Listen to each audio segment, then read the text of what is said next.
Hello friends, स्वागत है आप सभी का सिंह जैस एकेडमी में। और आज हम लोग शुरू करने वाले हैं क्लास 12th की इंग्लिश बुक फ्लेमिंगो को।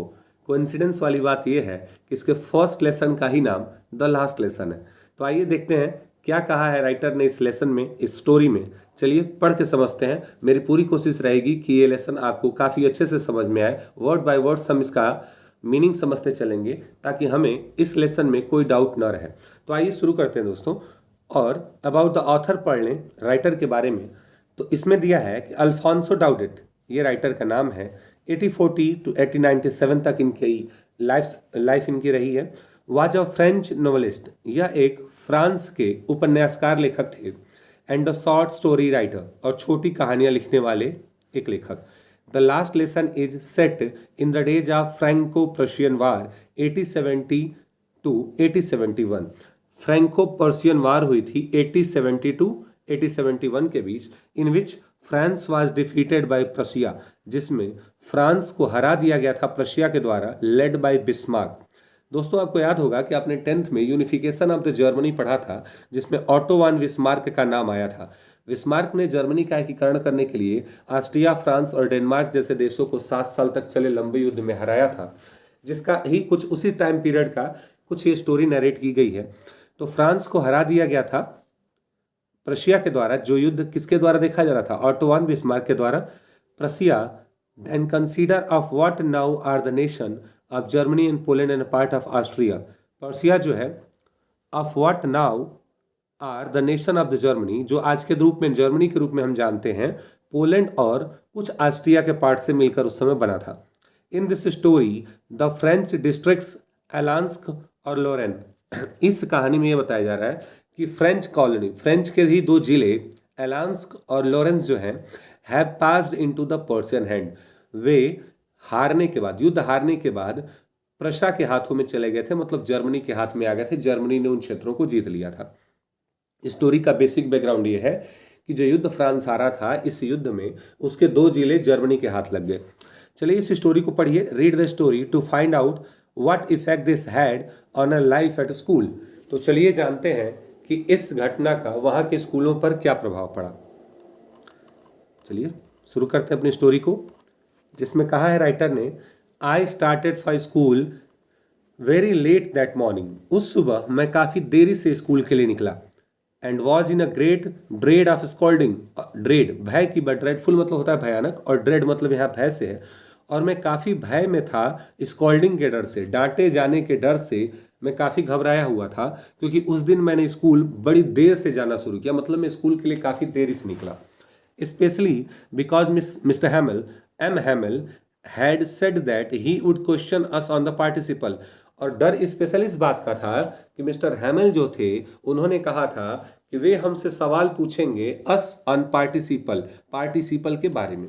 अब आपको पता होगा फ्रेंड्स कि पार्टिसिपल क्या होता है। ग्रामर की चीज़ है participle, present participle, past participle, ये सब चीज़ें जो होती हैं। And I did not know the first word about them. और इस टॉपिक का मतलब पार्टिसिपल का मैं पहला अक्षर तक नहीं जानता था। फॉर अ मोमेंट, एक क्षण के लिए, I thought of running away and spending the day out of the doors. एक पल के लिए तो मैंने सोचा कि मैं घर से निकल जाऊं, बाहर चला जाऊं और सारा दिन बाहर घूम के बिता दूं। इट वॉज सो वार्म, क्योंकि दिन बहुत अच्छा था। सो ब्राइट, काफ़ी चमकदार दिन निकला हुआ था। The birds were chirping at the edge of the woods, जो चिड़ियाएँ थी वो जंगलों में चहचहा रही थी। And in the open field back of the saw mill the Persian soldiers were drilling. और वहाँ खुले हुए मैदान में, ओपन फील्ड्स में, सॉ मिल, एक सॉ मिल आप जानते होंगे, आरा मशीन को बोलते हैं, जहाँ पे लकड़ी काटने का काम होता है। प्रशियन सोल्जर वर ड्रिलिंग, अब प्रसा के जो सिपाही थे वो ड्रिल कर रहे थे, मतलब मार्च वगैरह कर रहे थे। It was all much more tempting than the rules of participle. और ये जो सारी चीज़ें मैंने बताई, ये सब की सब उस पार्टिसिपल के नियमों की तुलना में कुछ ज़्यादा ही आनंद देने वाली थी, लुभावनी थी। जाहिर सी बात है, अब एक छोटे बच्चे को हम पूछेंगे कि ग्रामर के रूल्स बताओ, तो उन रूल्स से ज़्यादा उस नेचर को देखना, बाहर घूमना फिरना, खेलना ज़्यादा पसंद आएगा। तो राइटर वही बता रहे हैं कि ये सब चीज़ों से, इस रूल्स से ज़्यादा बेहतर मुझे उस समय बाहर का नज़ारा लग रहा था। तो एक पल के लिए मैंने सोचा कि क्यों ना छुट्टी ले लिया जाए और बढ़िया बाहर दिन बिताया जाए। ठीक है, चलिए आगे देखते हैं। But I had the strength to resist, लेकिन मैंने अपने इस भावनाओं पर काबू रखने की ताकत रखी। मतलब क्या कि मैंने इस तरह की भावनाओं को ताकत से रोक दिया। And horrid of the school, मेरे पास ऐसी ताकत थी कि मैं इन भावनाओं को रोक सकता था, विरोध कर सकता था। इसलिए मैं आगे स्कूल की तरफ निकल पड़ा। वो भी कैसे? हरिड ऑफ, जल्दी में मैं स्कूल की तरफ निकला। अगले पैराग्राफ पे चलते हैं। When I pass the town hall, जब मैं टाउन हॉल के पास पहुंचा, there was a crowd in the front of bulletin board, तो वहां पर बुलेटिन बोर्ड के सामने काफी भीड़ लगी हुई थी। बुलेटिन बोर्ड के सामने भीड़ लगी हुई थी। बुलेटिन बोर्ड क्या होता है? तो वह स्थान जहाँ पे अखबार, न्यूज़ या ये सारी चीज़ें मिलती हैं, खबरों के बारे में बात होती है, लोग चर्चा कर रहे होते हैं, जहाँ से खबरें पब्लिश होती हैं, ऐसी कोई जगह होगी। फॉर द लास्ट 2 years, पिछले 2 सालों में, all our bad news had come from there, जितनी भी बुरी खबरें आई हैं ना, वो सब इसी जगह से आई थी। कहाँ से? बुलेटिन बोर्ड से। द लॉस्ट बैटल्स, हारे हुए युद्ध, the drafts, the orders of commanding officer के जो ऑर्डर थे, ये सारी चीज़ें सब वहीं से आती थी। And I thought to myself without stopping what can be the matter now, और मैंने बिना रुके, विदाउट स्टॉपिंग, और मैंने वहाँ पर बिना रुके ये सोचा कि अब क्या हो गया। What can be the matter now, अब कौन सी बात हो गई जो है भीड़ लगी, अब क्या न्यूज आएगा।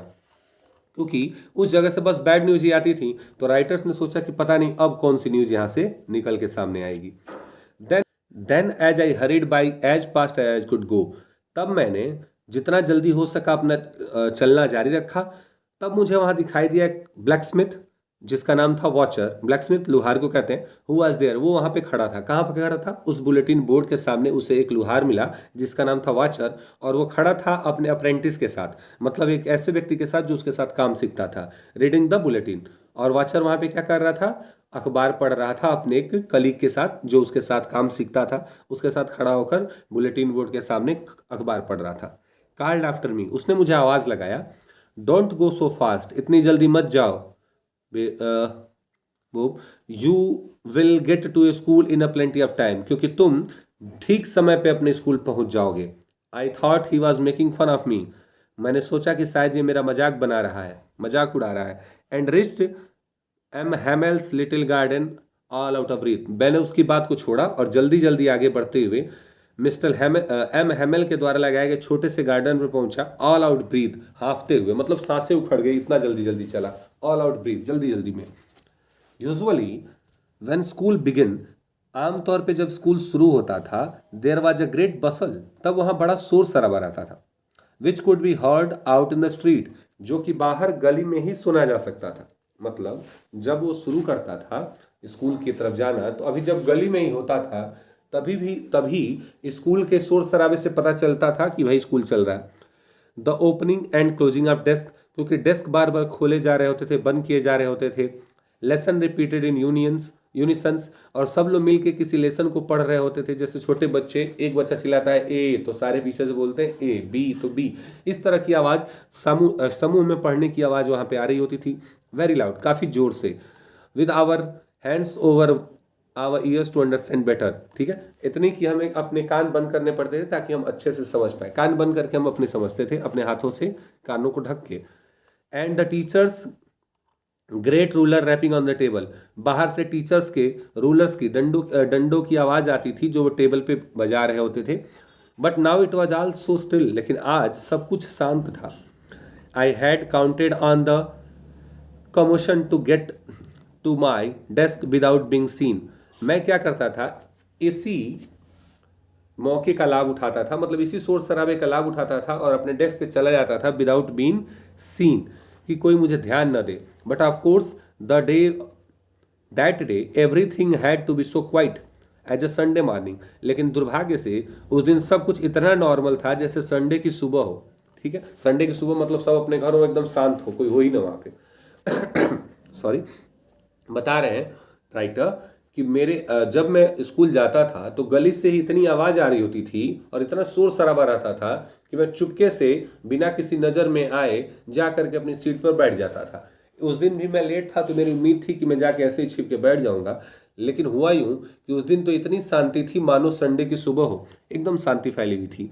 Through the window I saw my classmate, जब मैं विंडो के पास पहुंचा तो मैंने वहां पर अपने क्लासमेट्स को देखा, ऑलरेडी इन देयर प्लेसेस, जो सब के सब अपनी जगह पे बैठे हुए थे। And miss M Hamel walking up and down with a terrible iron ruler. और वहाँ पे मिस्टर हैमल जो थे, एम हैमल जो थे, वे अपनी स्टिक के साथ टेरिबल आयरन रूलर, लोहे की बड़ी छड़ी के साथ जो बड़ी भयानक लगती थी, टहल रहे थे वहाँ पे, ठीक है ना, अपने आर्म्स में, अपने बाहों के नीचे, अपने हाथ के नीचे उस छड़ी को दबाए हुए आगे पीछे टहल रहे थे इधर उधर। I had to open the door, मुझे दरवाजा खोलना था, and go in before everybody, और सबके सामने से जाके क्लास में बैठना था। एक तो लेट आया था तो बेचारे को जाने में डर लग रहा था। You can imagine how I blessed, अब आप सोच सकते हैं कितना मुझे शर्म आ रहा होगा, and how frightened I was, और मैं कितना भयभीत रहा होऊंगा। आप खुद सोचिए कि अगर आप फर्स्ट बेल के बाद पहुंचते हो स्कूल में, टीचर सामने पढ़ा रहा और आपको जाना है, तो आपकी क्या सिचुएशन होगी। आगे, बट नथिंग हैपेंड, लेकिन कुछ हुआ नहीं। M Hamel saw me, M Hamel में मुझे देखा, एंड सेड वेरी काइंडली, और बड़े प्यार से कहा, जैसे मैं अपने स्टूडेंट को बोलता हूँ, अगर वो लेट आते हैं तो मैं उन्हें बिल्कुल नहीं मारता, बड़े प्यार से बैठा देता हूँ, ठीक है। Go to your place quickly, उन्होंने कहा कि जाओ अपनी सीट पे बैठ जाओ। लिटिल फ्रेंच, छोटे French, we were beginning without you, हम तो तुम्हारे बगैर ही शुरू करने वाले थे। अच्छा किए आगे, अब चलो जल्दी बैठ जाओ, कुछ शुरू किया जाए क्लास अपनी। आई jumped over the bench and set down at my desk, मैं जल्दी से पहुंचा और अपने बेंच पे जाके बैठ गया। Not till then I had got a little over my fright, और थोड़ी देर बाद जब मेरा भय कम हुआ, ओवर माई फ्राइट, जब मैं अपने भय से थोड़ा निकल गया, did I see that our teacher had on his beautiful green coat, तब मैंने नोटिस किया कि उस दिन मेरे टीचर ने ग्रीन कलर का बड़ा ही खूबसूरत कोट पहने हुए था। हिज फ्रील्ड, आगे दिया है, his frilled shirt and the little black silk cap, एक शानदार सी शर्ट और उस पे एक छोटी सी काले कलर की सिल्क की टोपी, ऑल एम्ब्रॉयडर्ड, और जो कि हर तरफ से क्या की गई थी, कढ़ाई उस पे की गई थी। That he never wore except on the inspection and the prize days, और इसे वह कभी नहीं पहनते थे जब तक कि या तो कोई स्कूल में जांच न आने वाली हो या फिर कोई पुरस्कार वितरण का कार्यक्रम हो। मतलब स्पेशल ओकेजन पे पहनने वाली जो ड्रेस होती थी, आज इनके टीचर ने वही पहना हुआ था, एम हैमल ने वही पहना हुआ था। Beside the whole school seemed so strange, अब पूरा स्कूल उस दिन अजीब लग रहा था, एंड सोलेमन, और शांत शांत लग रहा था। But the thing that surprise me most, लेकिन वह चीज़ जो जिसने मुझे सबसे ज़्यादा सरप्राइज किया वो ये था कि ऑन द बैक बेंचेज, कि लास्ट की बेंचेज पे, दैट वर ऑलवेज एम्प्टी, जो कि हमेशा खाली रहा करती थी, the village people sitting quietly, वहाँ गांव के लोग बैठे हुए थे और वो भी चुपचाप, लाइक आवर सेल्फ, जैसे हम लोग बैठे थे। ओल्ड हाउजर, बूढ़ा हो चुका हाउजर, हाउजर किसी व्यक्ति का नाम होगा जो बूढ़ा हो चुका है, विद हिज 3 कॉन्सर्ड हैट, और उन्हीं के साथ 3 अन्य लोग थे। द फॉर्मर मेयर, जैसे कि फॉर्मर मेयर जो पहले उस शहर के मेयर थे, वो एक फॉर्मर पोस्टमास्टर, और कुछ अन्य लोग बैठे हुए थे। एवरीबडी लुक्ड सैड, सब के सब दुखी दिखाई दे रहे थे। And Houser had brought an old primer, और हाउजर ने एक पुराना प्राइमर लाया था। अब प्राइमर क्या होगा, प्राइमरी की स्कूल में पढ़ाई जाने वाली कोई बुक, जिसपे जैसे हमारे यहाँ ABCD बड़े बड़े अक्षरों में लिखा रहता है, ऑल इन वन वाली छोटी सी बुक आती है, सबके घर में होगी, वैसी ही कोई बुक हाउजर लेकर आया था। थम्बल्ड एट द एज, किनारे पर बैठा हुआ था, and he held it open on his knees, और उस बुक को उसने अपने नीज पे रखा हुआ था, घुटनों पे रखा हुआ था। With his great spectacles lying across the page, और उस पेज पर उसने अपने चश्मे रखे हुए थे। When I was wondering about it all, और जब मैं इन सारी चीज़ों को देख रहा था, मिस हैमल नहीं, M Hamel mounted his chair, mister Hamel ने अपने चेयर के पास आए, and in the same grave and general tone, और अपने उसी शानदार आवाज में, अपने उसी भारी आवाज में, अपने जो जेंटल टोन था उनका, which he had use to me, जैसे वो मुझसे बात करते थे, उन्होंने कहा, माई चिल्ड्रन, मेरे बच्चों, this is the Last lesson I shell give you, ये आखिरी लेसन है जो मैं आपको देने जा रहा हूँ।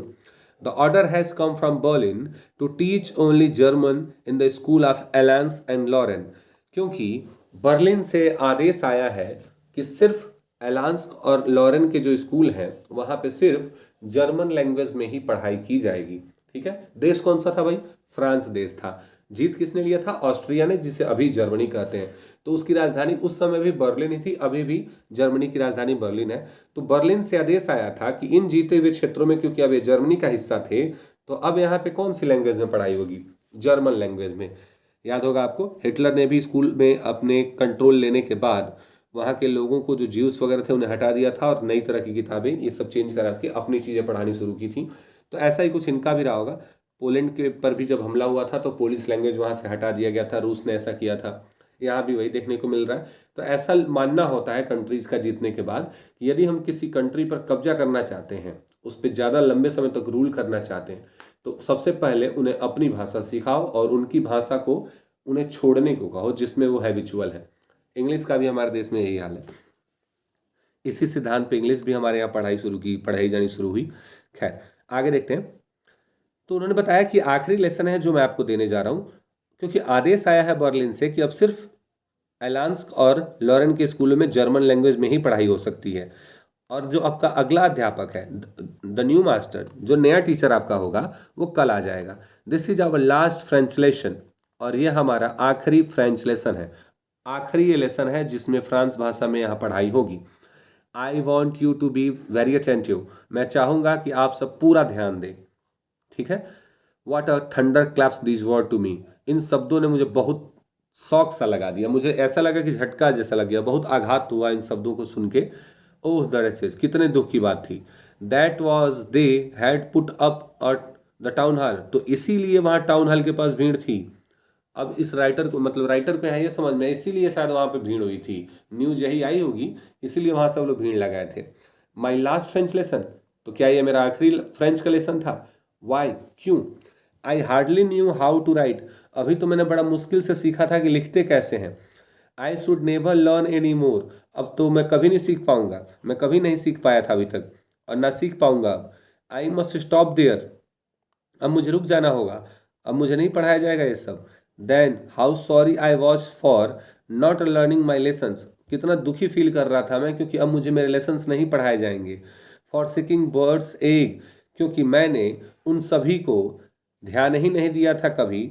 बर्ड्स, चिड़ियों के अंडे देखने में, are going sliding near the jar, या फिर जार एक नदी है उसके पास जा करके स्लाइड करने में मैंने अपना सारा समय बिता दिया था।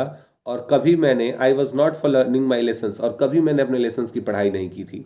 माई books that had seemed such a nuisance a while ago, वो सारी मेरी किताबें जो मुझे बकवास लगा करती थी कुछ समय पहले, सो हैवी टू कैरी, ढोने में बड़ी भारी लगती थी। My grammar and my history of the saint, और संतों की मेरे इतिहास की किताबें, वर ओल्ड फ्रेंड्स नाउ, अब वो मुझे मेरे पुराने दोस्तों की तरह लगने लगी थी।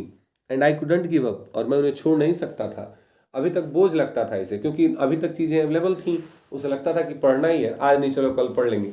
लेकिन जब लगा कि अब से ही भाषा में पढ़ाई नहीं होगी, ये सारी किताबें अब नहीं आएंगी, नए टीचर्स आएंगे, तब उसे बड़ा शौक सा लगा।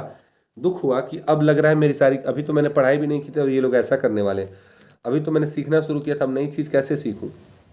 ये सब बातें राइटर के मन में आनी शुरू होती हैं। And Mister Hamel too, the idea that he was going away, इन्हीं विचारों से वो भी जूझ रहे थे। And I should never see him again, और मैं अब उन्हें कभी नहीं देख पाऊंगा।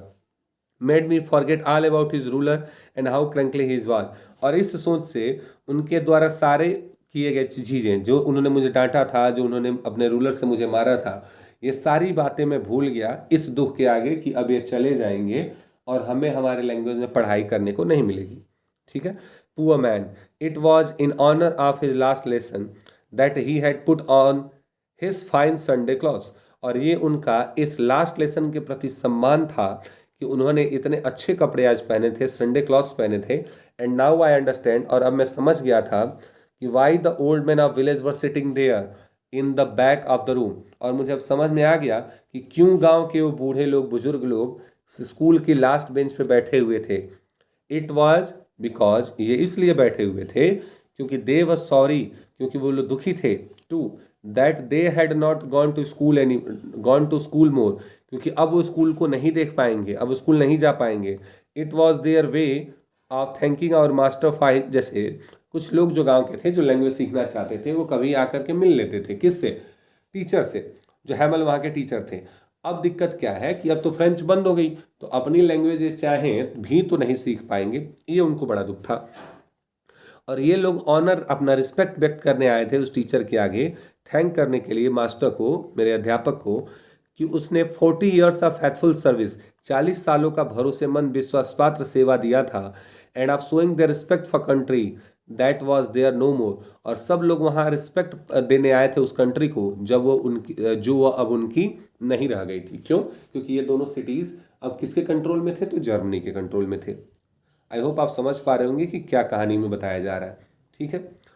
While I was thinking all of this, अभी जब मैं इन सारी चीज़ों पे विचार कर ही रहा था, I heard my name called, मैंने अपना नाम बुलाया जाता हुआ सुना। It was my turn to recite, अब ये मेरी बारी थी बताने की, या जो पढ़ के आया था मैं उसे सुनाने की।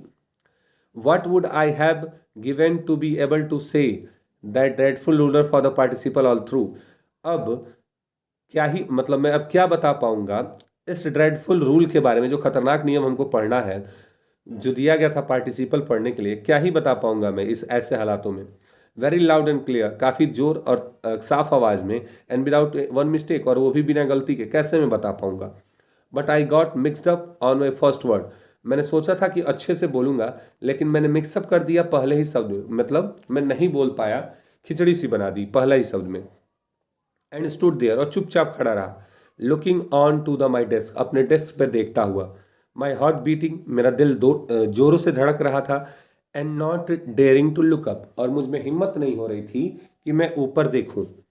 आई हर्ड मिस हैमल से टू मी, मैंने मिस्टर हैमल को, मिस मैंने बोला क्या फिर से, सॉरी, मैंने फिर से एम हैमल को, मतलब मिस्टर हैमल को, या एम हैमल उनका कुछ पूरा नाम हो सकता है, तो हम मिस्टर हैमल समझेंगे, फास्ट रहेगा। तो मैंने उन्हें हैमल सर को कहते हुए सुना, I want scold you little French, मैं तुम्हें डांटूंगा नहीं छोटे French. You must feel bad enough, क्योंकि तुम पहले से ही बहुत बुरा महसूस कर रहे होगे। सी हाउ इट इज, देखो क्या हो गया। Every day we had said to our self, वाह I have plenty of time, हर रोज हमने कहा एक दूसरे से या खुद से कहा, यार अभी तो बहुत समय, आराम से पढ़ लेंगे। I will learn it tomorrow, आराम से कल पढ़ लेंगे। And now you see where we have come out, और आज देखो हम कहाँ आ खड़े हैं। And that's their trouble with Alsace, और यही बड़ी समस्या रही है एलेंस के साथ। She put off learning till tomorrow, उसने सारी पढ़ाई या सारा नई चीज जो भी सीखने की बातें थी उसे कल पे टाल दिया। Now those fellows out there will have a right to say to you how it is, you pretend to be Frenchman, ठीक है, and yet you can neither speak nor write your language.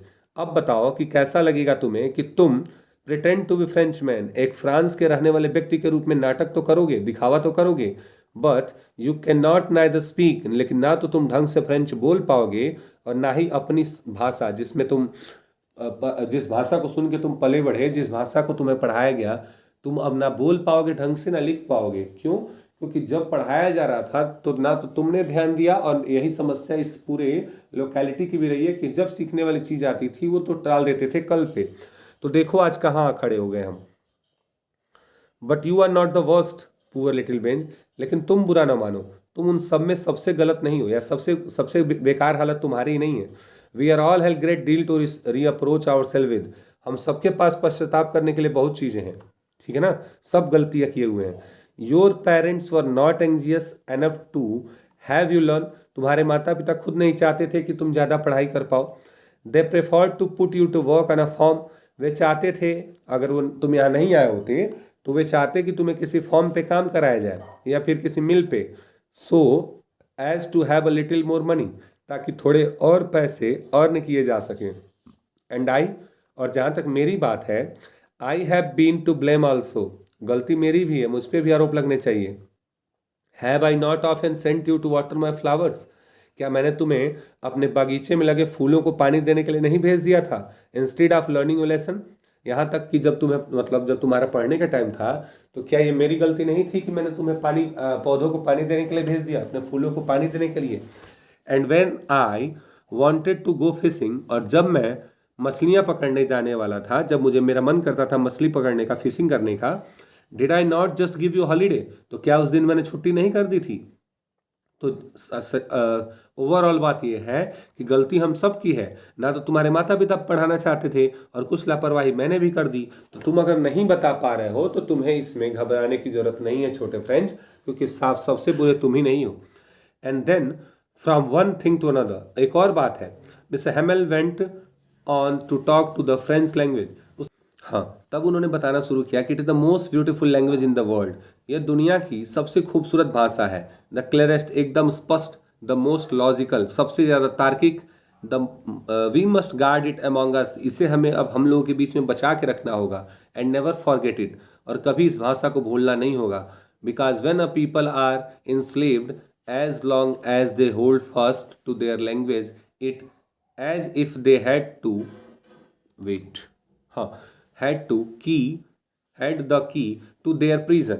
दे रहा है कि यदि कोई व्यक्ति गुलाम है, हमें अपनी भाषा को बचाना चाहिए, क्योंकि when the people are enslaved, यदि कोई व्यक्ति गुलाम है, जब कोई व्यक्ति गुलाम हो जाता है, as long as they hold fast to their language, as it has they had to key to their prison, तो उसके पास उसकी भाषा ही है जो उसके गुलामी से निकलने की चाबी साबित होती है। यदि कोई व्यक्ति गुलाम है तो उसके पास इस गुलामी से निकलने का एकमात्र रास्ता है कि अपनी भाषा, अपने लैंग्वेज, अपने लिटरेचर और अपने कल्चर को याद रखे। Then he opened a grammar, फिर उन्होंने ग्रामर की बुक निकाली या ग्रामर खोला, and read us our lesson, और हमारा अध्याय पढ़ना शुरू किया। I was amazed to see how well I understood it, उस दिन तो मुझे बड़ा आश्चर्य हुआ कि मैं इतना आसानी से समझ कैसे सकता हूँ, इतना अच्छा से कैसे समझ गया मैं। All he said seemed so easy, so easy, जो कुछ भी वो पढ़ा रहे थे, जो समझा रहे थे, एकदम आसान सा था, सब समझ में आ रहा था। I think too that I had never listened so carefully, मुझे खुद एहसास होने लगा कि शायद मैंने ही कभी भी ध्यान से पढ़ाई नहीं की, कभी खुद मैंने ध्यान नहीं दिया। And that he had never explained everything with so much patience, और ना ही संभवतः उन्होंने इतने धैर्य के साथ एक्सप्लेन भी किया होगा, मतलब ना तो उतने ढंग से वो समझा पाए, और ना ही मैंने कभी ध्यान दिया यह सोचकर कि आज नहीं तो कल तो पढ़ ही लेंगे। It seemed almost as if the poor man wanted to give us all he knew before going away, ऐसा लग रहा था मानो वो बेचारा इंसान, हमारा टीचर, सब कुछ हमारे दिमाग में भर देना चाहता हो यहाँ से जाने से पहले। And to put it all in our heads at one stroke, और सारी चीज़ें वो हमारे माइंड में एक ही स्ट्रोक में डाल देना चाहते थे, एक ही बार में हमें सब सिखा देना चाहते थे। ऐसा प्रतीत मुझे हुआ कि हमारा टीचर चाहता है कि आज ही सब सीख जाए। After the grammar we had a lesson in writing, grammar के बाद हमने राइटिंग सीखी। दैट डे मिस्टर हैमल, ये बार में मिस हैमल क्यों हो जा रहा है, कोई तो दिक्कत है। Had new copies for us, उनके पास कुछ नई कॉपी थी। Written in a beautiful round hand, जो कि बड़े ही खूबसूरत अक्षरों में लिखी गई थी। फ्रांस एलेंस, ये शब्द उस पर लिखे गए थे। They looked like little flags, और ये सारी चीज़ें छोटे छोटे झंडों की तरह दिखाई दे रही थी। Floating everywhere in the school room, जो कि स्कूल रूम में हर तरफ दिखाई दे रही थी। Hung from the rod at top of our desk, जो कहाँ लटकी हुई थी, हमारे टॉप ऑफ द डेस्क के ऊपर। You ought to have seen how everyone set to work and how quiet it was, दिया है। You ought to have seen how everyone set to work and how quiet it was, ठीक है, तुमने देख लिया होगा कि कैसे सभी ने कैसे सबके लिए काम दिया गया, कैसे सारी चीज़ों को बताया गया, एंड कितना कितना ठीक ठाक था ये। The only sound was the scratching of pen, काम करने के लिए जब दिया गया तो उसके बाद जो आवाज़ आ रही थी वो आवाज़ सिर्फ पेन्स की थी, कलमों की, जो कि आ रही थी पेपर्स पे लिखने पे। Scratching the pen, scratching of the pens over the paper, paper पर चलने के बस पेनों की आवाज़ आ रही थी और कुछ नहीं। वंस सम बेटल्स फ्लेव इन, एक बार तो कुछ कीड़े भी उड़कर अंदर आए। बिटल छोटे छोटे कीड़े, काले काले कलर के होते हैं, ये उड़ के भी अंदर आए। But nobody paid any attention to them, लेकिन किसी ने उन पर ध्यान नहीं दिया। Not even the littlest ones, यहाँ तक कि छोटे छोटे उस दिन जो क्लास में बच्चे बैठे थे उन्होंने भी ध्यान नहीं दिया। सब के सब बेचारे टेंशन में दुखी थे कि शायद अब कल से सर नहीं आएंगे, या फिर अब ये चीज़ें नहीं पढ़ाई जाएंगी, ये बुक्स बेकार होंगी, जो भी उनके मन में आया हो, उन सब से वो काफ़ी दुखी थे सारे बच्चे, और कोई ध्यान नहीं दे रहा था किसी भी अन्य चीज़ पे। Who worked right on pressing their facehooks as if they were French too, वे सारी चीज़ों को ऐसे कर रहे थे जैसे हर चीज़ें फ्रांस से ही रिलेटेड हो, सब फ्रांस जैसी चीज़ें दिखाई पड़ रही थी। झंडे दिखाए जा रहे थे तो लग रहा था कि कुछ फ्रांस से रिलेटेड बातें होने वाली। On the roof the pigeons cooked very low, और वहाँ पे छत पे बड़ी धीमी आवाज़ में कबूतरों के कूकने की आवाज़, कबूतरों के बोलने की आवाज़ आ रही थी। And I thought to myself, और मैंने मन ही मन सोचा, will they make them sing in a German even the pigeons, ये बड़ी गहरी लाइन है, समझिएगा। Will they make them sing in the German, क्या ये लोग हमें तो हमारी भाषाओं को छीन लिए, हमें तो हमारी भाषा बोलने का अधिकार नहीं दे रहे हैं, लेकिन क्या ये लोग इन पंछियों से भी जर्मन बुलवाएंगे, ये जो कबूतर हैं क्या इनसे भी जर्मन बुलवाएंगे। तो मतलब कहीं ना कहीं ये चोट कर रहा है इंपीरियलिज्म को, जिसमें लोग साम्राज्य बढ़ाने के लिए एक देश से दूसरे देश पे हमला कर देते हैं, उनकी कल्चर को बर्बाद कर देते हैं, उनके लैंग्वेज डिस्ट्रॉय कर देते हैं, उनके साहित्य, उनका जो समाज है सब बिखर जाता है। तो कहीं ना कहीं ये कटाक्ष जैसा है कि इनको तो बांट दिए, हमारी भाषाओं को छीन लिए, अब क्या पंछियों को भी जर्मन में बुलवाओगे। ये बहुत अच्छी लाइन लगी मुझे। आगे देखिए, when I looked up from my writing, जब मैंने अपनी राइटिंग को छोड़ के आगे देखना शुरू किया, I saw M Hamel sitting motionless in his chair, तो मैंने वहाँ पे देखा कि जो एम हेमल थे वो बिना मोशन के, मतलब एकदम गतिहीन अवस्था में बैठे हुए थे अपनी सीट पे, इन हिज चेयर, अपनी कुर्सी पर, and gazing first at one thing, और किसी एक चीज़ को देख रहे थे। Gazing first at one thing, कहीं एक जगह नजर टिकाए चुपचाप देखे जा रहे थे, देन एट अनदर, फिर कोई दूसरी चीज़ देख रहे थे। As if he wanted to fix in his mind just how everything looked in that school room, मानो वो स्कूल में या फिर क्लास के कमरे में जो चीज़ें भी दिखाई दे रही थी सबको अपनी आंखों में बसा लेना चाहते हो। अब कल जाना है तो टीचर भावुक है, सोच रहा था कि इतने साल यहाँ बीत गए, उन सभी चीज़ों को जी भर के देखना चाह रहे थे। Fancy for 40 years he had been there in the same place, कमाल की बात है, पिछले 40 साल उन्होंने इसी जगह पे बिता दिए। With his garden outside the window, खिड़की के बाहर उनका गार्डन था, and his class in front of me, और उनके सामने उनके बच्चों से भरी हुई उनकी क्लास थी। Just like that only the desk and benches have been worn smooth, इतने समय में कुछ ज़्यादा न बदला हो भले, बस बेंचेज ही घिस गए थे और कुछ नहीं हुआ था। The walnut tree in the garden व टालर, जो उन्होंने अखरोट लगाए थे कभी वो थोड़े बड़े हो गए थे। And the hop vine that he had planted himself twined about the window to the roof, और एक वो जो उन्होंने बेल लगाई हुई थी, एक बेल मतलब एक ऐसी लता जो, हाँ एक लता को बोल सकते हैं, एक ऐसी लता है जो पेड़ों के सहायता से आगे बढ़ती है चढ़ते हुए, तो वो थोड़ी होप वाइन जो थी वो काफ़ी बड़ी हो गई थी, विंडो के पास तक आ गई थी। How it must have broken his heart to leave it all, कैसे टूटे हुए दिल से इन चीज़ों को छोड़ के जाएंगे वो बेचारे sir, poor man poor man गरीब आदमी नहीं, मतलब बेचारा इंसान। To hear his sister moving about in the room, बगल के कमरे से उनके बहन की आवाज़ आई, पैकिंग देयर ट्रंक्स, जो उनका सामान पैक कर रही थी, for they must leave the country next day, क्योंकि शायद उन्हें आदेश मिला था कि वो अगले ही दिन देश छोड़ दें। ऑब्वियसली ऐसे आदेश मिलते रहे, हिस्ट्री में आपने पढ़ा होगा। But he had the courage to hear every lesson to the very fast, but he had the courage, लेकिन उनके पास साहस था, to hear every lesson to the very last, कि वो क्या बताएं, इस लास्ट लेसन में सारी चीज़ों को बता दें। आफ्टर द राइटिंग, लिखने के बाद, we had a lesson in history, हमने हिस्ट्री का एक लेसन पढ़ा, and then the babies chanted their ba ba B बो बू, और फिर बच्चों को पढ़ाई जाने वाली चीज़ें देखी जो शायद ऐसे पढ़ी जाती हैं।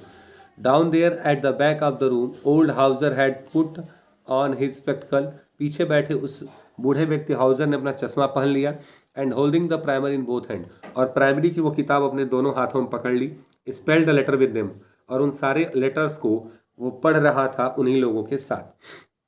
You could see that he too was crying, आप देख सकते थे कि वो भी रो रहा था। His voice trembled with in emotion, भावनात्मक रूप से उसकी आंखें, अब उसकी आवाज़ कांपने लगी थी, उसकी आंखें गीली थी, वो रो रहा था। And it was so funny to hear him that we all wanted to laugh and cry, और कुछ ऐसा सा सिनेरियो, कुछ ऐसा सा सीन वहाँ बन गया था कि हम हंसना भी चाह रहे थे उस बूढ़े व्यक्ति की कांपती हुई आवाज़ को सुनकर, और हमें रोना भी आ रहा था। अब बच्चे, उन्हें हंसी भी आएगी जब वो कुछ अजीब सी चीज़ देखेंगे जो आमतौर पे उन्होंने नहीं देखी, और कोई रो रहा होगा तो अब बच्चों के पास जो इमोशन होंगे, किसी को रोता देखेंगे तो हो सकता है वो भी रोना शुरू कर दे। आगे, and how well I remember it that last lesson, कितने अच्छे से हमें ये लास्ट लेसन याद रहेगा। All at once the church clock struck 12, और इसी के बाद घड़ी ने समय बजाए 12। Then the Angelus at the same moment the trumpet of the Persian, ठीक है, और उसके बाद एंजलस हुआ, मतलब शाम का प्रेयर जो छुट्टी के बाद वहाँ होता होगा। उसके बाद trumpet of the Persian returning from the drill, और ट्रम्पेट की आवाज़ सुनाई देने लगी उन सिपाहियों की जो ड्रिल करके, जो मार्च करके वापस लौट रहे थे, प्रशिया के सिपाही, जो आवाज़ आ रही थी विंडो से। M Hamel stood up very pale in his chair, बड़े ही पीले पड़े चेहरे के साथ, उदास मुख के साथ एम हेमल खड़े हुए। I never saw him look so tall, और इतने लंबे तो वो कभी नहीं दिखाई पड़े थे। मतलब आज इसे सब चीज़ अजीब लग रही है। माई फ्रेंड्स, मेरे मित्रों, आई बट समथिंग चॉक्ड, वो कुछ कहना चाह रहे थे कि मैं, लेकिन इतने दुखी थे कि आवाज़ उनकी चौक हो गई, मतलब वो बोल नहीं पाए, उनकी आवाज़ रुध गई, बद गई। ही कुडंट गो ऑन, वो जारी नहीं रख सके, कुछ बोल नहीं पाए इससे आगे। Then he turn to the blackboard, फिर वो ब्लैक बोर्ड की तरफ घूमे। टूक अ पीस ऑफ चॉक, उन्होंने एक चाक उठाया। And bearing on with all his might, और अपनी सारी ताकत लगाते हुए, he wrote as large as he could, उन्होंने पूरी ताकत से बड़े बड़े अक्षरों में, जितने अच्छा वो लिख सकते थे, जितने बड़े शब्दों में लिखा, वाइव ला फ्रांस, फ्रांस की, या फ्रांस अमर रहे, फ्रांस की विजय हो, फ्रांस जिंदाबाद, ऐसा कुछ उन्होंने लिखा, फ्रांस जिंदाबाद लिखा उन्होंने। Then he stopped and lean his head against the wall, फिर वो आगे आए, रुक गए इतना लिख के, एंड आगे झुकते हैं, हेड अगेंस्ट द वॉल, सिर झुका लेते हैं दीवार के सामने। And without a word he made a gesture to us with his hand, और फिर हमारी तरफ बिना एक शब्द बोले वो अपने हाथों से इशारा करते हैं, school is dismiss, you may go. मतलब अपने दाएं हाथ को उठाकर उन्होंने दरवाजे की ओर दिखाया होगा और कहा होगा बिना शब्दों के साथ, पहले तो उन्होंने इशारा किया होगा, फिर उन्होंने कहा स्कूल इज डिसमिस, स्कूल समाप्त हो चुका है, यू मे गो, और दुख के साथ कहा होगा कि अब आप सभी जा सकते हैं। तो दोस्तों ये रही हमारी पूरी कहानी, जिसको आपने पूरा समझा लाइन बाय लाइन। अगर आपको कहीं दिक्कत आई होगी, कुछ ना समझ में आया हो, तो आप मुझे कमेंट सेक्शन में ज़रूर बताएं। और अगर आप इस चैनल पर नए हो तो चैनल को ज़रूर सब्सक्राइब कर लें, क्योंकि इसी तरह की वीडियो इस चैनल पे आपको मिलते रहते हैं। तब तक के लिए शुभ रात्रि, जय हिंद, जय भारत।